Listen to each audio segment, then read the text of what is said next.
Oxford High's tragedy in Michigan. Is this about an attack on our Second Amendment right, or is it more about common sense, responsibility, and safe gun ownership?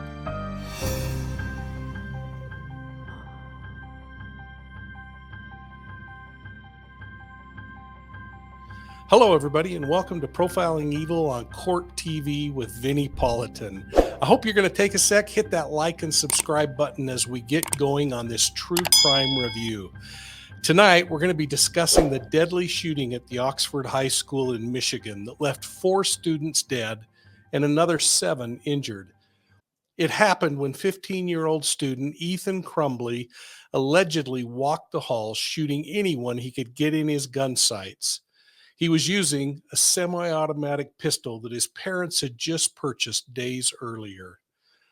Reports are pouring out of the school district that educators did everything they could to call attention to Crumbley's inappropriate behavior. But according to school communications, the parents ignored those concerns and returned to work, leaving this child at school. Let's watch this segment with Vinnie Politan and my colleague, Bobby Chacon.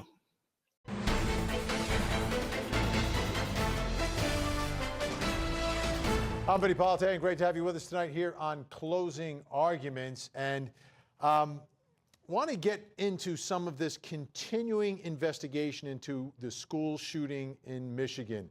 This is a story that continues to unravel in terms of what happened here. You've got several different facets to this thing. Obviously, you have the shooter himself, his background. We've got new video tonight that we're going to show you of him at work. Kind of strange, this video we're going to show you. Also, you've got the parents and their whole role in this. And we know this is unprecedented. We don't see the parents of school shooters generally charged in cases, but it's happening here. So we want to take a closer look at that. Then you had the parents, while they were wanted and supposed to be appearing in court, went on the lam. And then they're hiding in this art gallery. Now all of a sudden, the guy who has this art studio where they were found, now he's being investigated. So there's a lot to sort of unravel here. We want to take some time to do that. Let's begin and get the latest from Alex Bazarian, reporter for our great affiliate WXYZ in Detroit. Police seized all of Anjay Shakur's phones and computers. Right now, they're trying to establish a timeline to see how much he knew and if his true intentions were to help the Crumbleys avoid arrest. He was actually here last night for an interview, and police say he is cooperating. I believe that at the end of this, they're going to conclude that they really had no involvement with the Crumbleys. Clarence Das says his client Anjay Shakur is innocent. The 65-year-old owns an art studio, the same place James and Jennifer Crumbley were found shacked up in after failing to turn themselves into police. Das says Shakur didn't know the Crumbleys or their son were involved in the mass shooting at Oxford High School, and as soon as he did, he contacted the Oakland County Sheriff's Office. He knows what he knows, and he knows that his involvement was so limited here, and most people don't go to the police voluntarily, and he did. The Crumbleys are facing 4 counts of involuntary manslaughter. Police say their son Ethan used a handgun they purchased to shoot up his school. He killed 4 people and injured 7 others. Das says his client was trying to protect the Crumbleys from danger, not the police. The Crumbleys asked for a safe place to stay to avoid death threats and hostility that was surrounding their home. After a 2-hour interview at the sheriff's office, investigators executed a search warrant at Shakur's house. They seized all of his electronics. Police are also looking into a second car belonging to the Crumbleys that was parked at a different location than where they were found. We had uncovered a vehicle that the family also owned at a different hotel. So, there was a lot of things in motion here.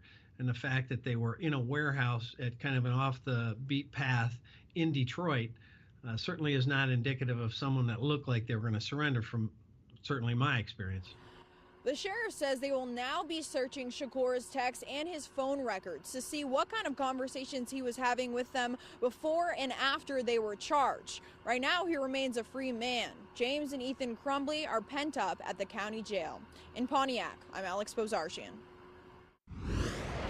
Okay, so you see where it's taking the next step here, this Shakura guy who owns this art studio. So what did he know? When did he know it? How are you going to figure that out? Can you trust what he is saying? He's voluntarily speaking to investigators. Let's bring in our investigators. Joining us tonight in Salt Lake City, Utah, retired police commander and host of the Profiling Evil podcast, Mike King, is with us. And in Los Angeles, California, retired FBI Special Agent Bobby Chacon. Great to see you both. Thanks for coming on tonight. Mike, I'll start with you. Let's start at the part we just saw from that, from the art studio where they now are going to the guy's house. What are you looking for? What are you trying to find out? When do you end up figuring out whether or not you believe this guy that he didn't know that these were fugitives from justice? Yeah, I think that's going to be the real question here, isn't it? Is when did he learn that they were fugitives? I mean, we know that the U.S. Marshals were involved. We know that this thing was getting all kinds of publicity. So that's why we see him going after all of their electronic information in the home. They're going to try to see if there are communications through email or text messaging or other kinds of things to see if there are some indication, hey, we're on the run and we need a place to hide, or our car broke down and we just need to come in for an hour to make a phone call. And it seems like the first is probably more likely.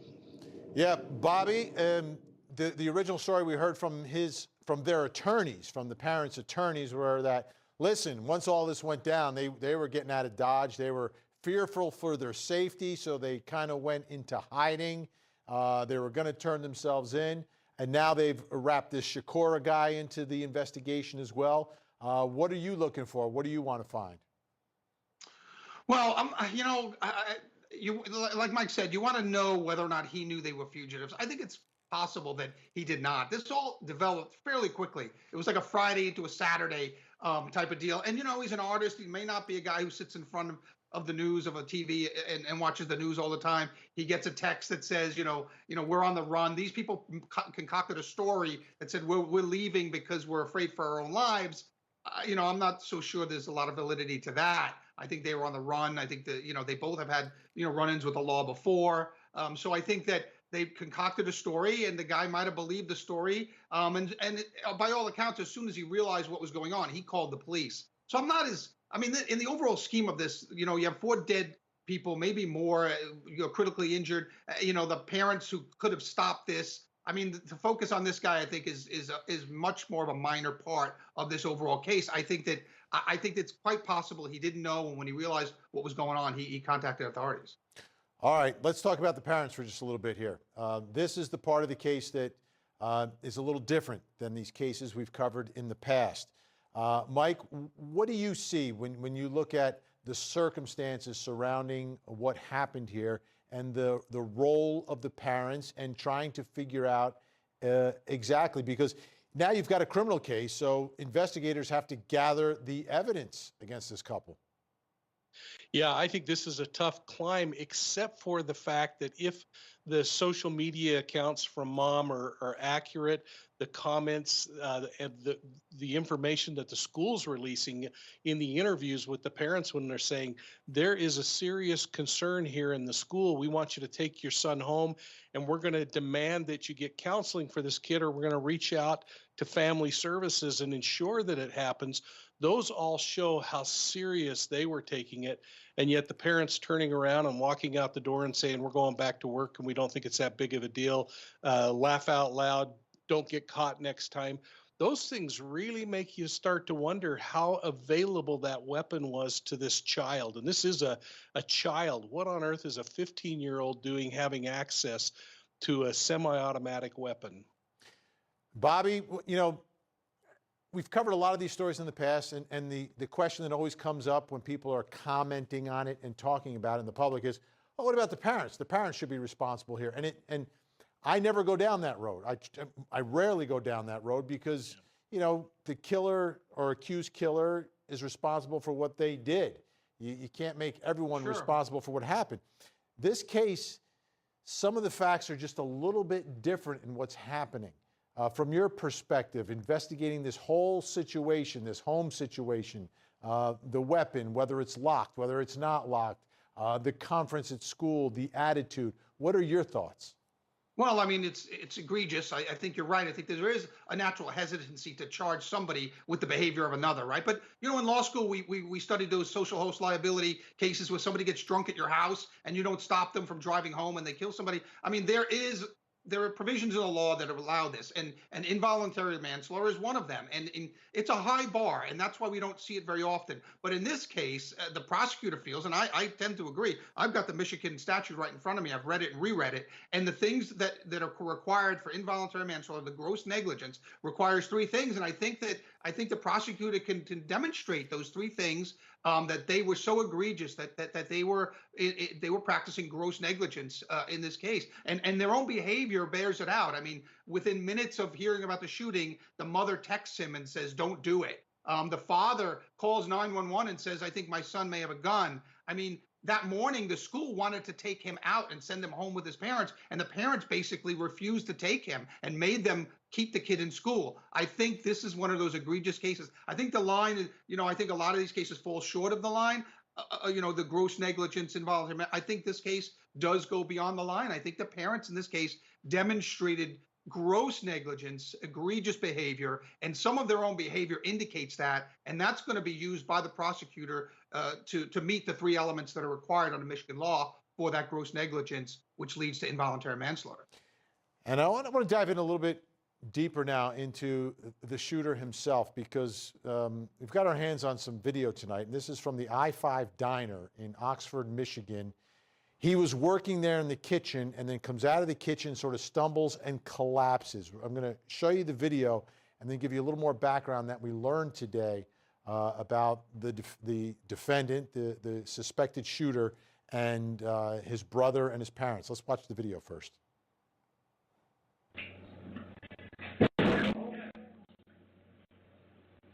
Whoa. You all right? Yeah, I'm not feeling anything. Here. You all right? Yeah. All right.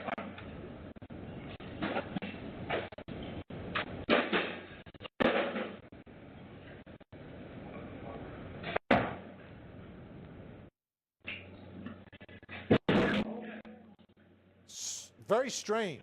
Strange. Now, apparently, Bobby, the mother, when she was called, because they wanted, in this case, the diner said, "Come get him. He shouldn't be here. There's something wrong." The mother said, "Oh, he probably didn't eat enough, or he didn't eat enough."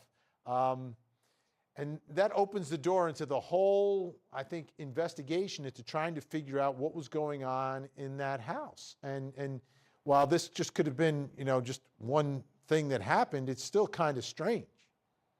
Oh, there's a lot of things that are strange in this case. I mean, his drawings, his stories, the things the teachers found. This was a troubled young man. I would look to find out, and I haven't read anything about this, but whether he was on any kind of medication for behavioral issues and things like that. The parents clearly knew that their son had some developmental issues, probably some behavioral issues. The teachers certainly knew when they saw these drawings, and and as Mike mentioned earlier, you get a peek inside the parents' behavior when he got caught a couple of days before looking online at his phone on purchasing ammunition, and a teacher over the shoulder sees that, and the mother texts him saying, "I'm not mad at you. You just have to learn how to not get caught." That gives you a little bit of insight into the parents' attitude. And so, this kid is operating in a family that has that kind of attitude, and then they give him a gun as an early Christmas present. I mean, what do you have to do to understand that there's a danger here, and you have to take, ordinary care is all it would take, prevent the kid from getting a weapon to hurt people. And I think that, I think the parents, actions in this are part and parcel of what led to the tragedy. Yeah, Mike King, you're the host of the Profiling Evil podcast, and if in fact he's responsible and the evidence bears it out, what happened inside that school was absolutely evil. Again, looking into the background, trying to figure out why could this happen, what was going on at home. We spoke with some folks at the I-5 Diner in Oxford, Michigan, and they told us a couple things that I found sort of odd. One, apparently the accused shooter's older brother, also worked at that diner and allegedly had some marijuana, was smoking marijuana, and someone from the diner said, "Well, I'm going to call your parents," and his response was, well, where do you think I got it from? And then there was another, some more behavior I want to just put in front of you, Mike King, that we learned today, was that there was like a school trip that the accused shooter went on. His parents were chaperoning, which is a good thing. I like to see parents involved with their kids.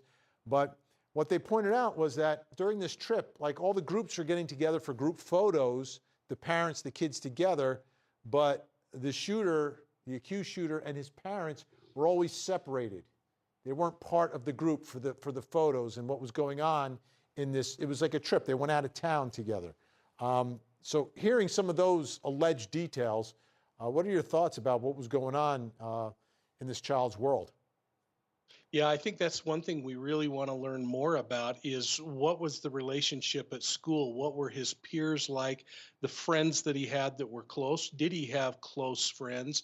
Why were the parents on that trip? And there should be some information to support that. I go back to this idea of the profiling side of things, Vinny, and I think immediately of the drawings that the teacher found and that Bobby mentioned a second ago, this idea that fantasy drives reality for these people that are involved in these kinds of things. And as we look at those drawings and we think about the things that we've heard and learned, we start to wonder, what was the fantasy going on? Was the fantasy about this very act? And eventually, you know, fantasy is never enough, and these offenders have to act it out. The tragic part is they always realize that reality is never as cool as the fantasy, and it falls short, and then we have tragedies like this. You know, the other part of that drawing, it was blood, bullets, a body, a gun. Also, two words were part of that. Help me. Mike, he wrote down on that drawing, help me. And the teacher took a picture of it. So folks at the school knew about it. The parents knew about it. Is that, and no one's helping them. Or is that help me what he's fantasizing that his victims are screaming while this thing's unfolding? Or is it really internalized and it's him screaming for help himself? And that all will become much clearer as we learn more about the motivation behind the crime, what was said during that, because there is so much nonverbal behavior in these kinds of mass shooting situations where we're going to learn so much more about what was going on inside of his head as he moved through there, and whether it was simply mechanical or he was acting out, as I said earlier, a fantasy. And Bobby, the point here isn't to talk about sympathy for the accused shooter. To me, it's about a big part of the investigation and trying to figure out what happened here is to learn from it so the people who are in these schools and interacting with students who may be having the same types of thoughts and behaviors, we can stop this and we can prevent it in the future. I don't want this conversation to be misinterpreted that all of a sudden we're going soft on accused killers here. That's not what this is about. And he may have issues that may come up, but we've got to stop this from happening. Yeah, and you're right. This is the way we learn. This is the way you stop the next one, is by examining what signs were missed here. What was the shooter telling us in his behavior? And he may not have been willing, like it's not a sympathetic thing, like you said. He may not have wanted us to know, but he might have been giving off unknown signals to us, you know, unintentional giving off signals. And we need to know and examine what they were so that we can train people, teachers and parents and other students. We can train them to spot these types of things in the future and intervene before it results in this type of tragedy. And I think we are getting better because, you know, here in the news business, how many times have I come across stories where there's been an intervention ahead of time and it's not a school shooting, but it's somebody who has been arrested for attempting or making plans or making threats, whatever it is. And that's a good thing when that intervention happens. All right. You know, I've said this so many times before, but there are no winners in these kinds of cases. It's likely that Ethan Crumbley will spend the rest of his life in prison. He's only 15 years old. What is he doing with a gun? His parents face charges that could land them in jail for 15 years themselves. For now, they all are going to reside in the same location, the county jail. Imagine the prison, though, that the families who have lost loved ones are in as they approach this Christmas season. You know, I'm not interested in arguing the pros and cons of the Second Amendment, but I'm hoping that these senseless mass murders will cause us to think about securing our weapons and definitely not allowing children to have access to them. A gun safe or a lock and key that required parental permission to gain access could have prevented a tragedy. I want to know how you feel about this situation. Is this about the Second Amendment, or is it about common sense, responsibility, and gun safety? I want to thank my friends at Court TV for the chance that I've had nearly weekly to weigh in on important true crime cases from across the country. Folks, if you found this video useful, click the like and subscribe button and invite your friends to check us out at Profiling Evil. You can find us on YouTube, Facebook, Instagram, Twitter. And if you like podcasts, you can also get us at your favorite podcast platform, or swing over to the web and check us out at profilingevil.com. Hey, we'll see you soon at the next crime scene.